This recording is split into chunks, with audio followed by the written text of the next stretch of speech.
La Maxime est sedanaise et elle est appliquée dès l'entame de match par les joueurs de Pasqualetti. Le centre est signé Ducourciu, la claquette pour Fabien Barthez. Le gardien nantais se blesse sur cette action. On voit qu'il se prend les pieds dans le filet de ses buts. Événement qui aura une incidence sur la suite de la rencontre. On le verra. Nantes qui réagit dans cette première période par ses jeunes pousses. Et William Vainqueur qui trouve la transversale de Stéphane Trévisan, préféré à Patrick Regnault, pourtant rétabli de sa blessure.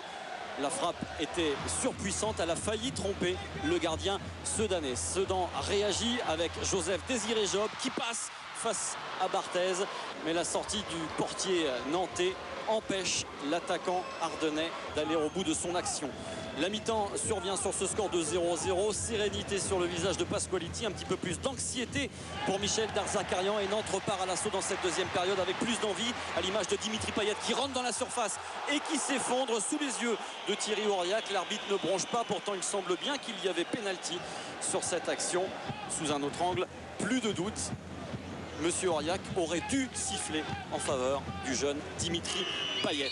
La suite, eh bien, elle est sedanaise avec ce coup franc sur lequel Seto se manque. Relance ultra rapide de Fabien Barthez, trop rapide puisqu'elle est interceptée par les Sedanais. Derrière, il y aura ce centre d'Abdel Nasser Ouada pour la tête de Yaya qui trouve le poteau, puis Fabien Barthez.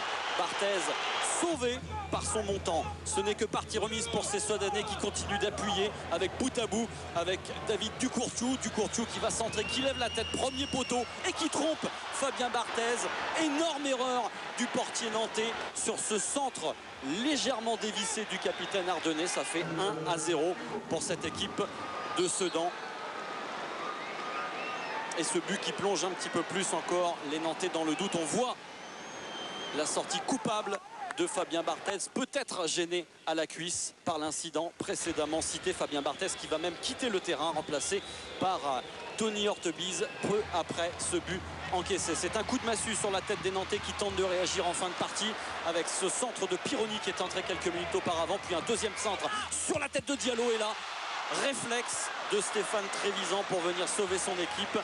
Réflexe salvateur, on va le voir sur le ralenti. Stéphane Trévisan qui paie de sa personne pour éviter aux Nantais d'égaliser. À l'arrivée, la victoire elle est pour Sedan qui s'impose 1-0 et qui, c'est l'info du jour, quitte sa place de lanterne rouge.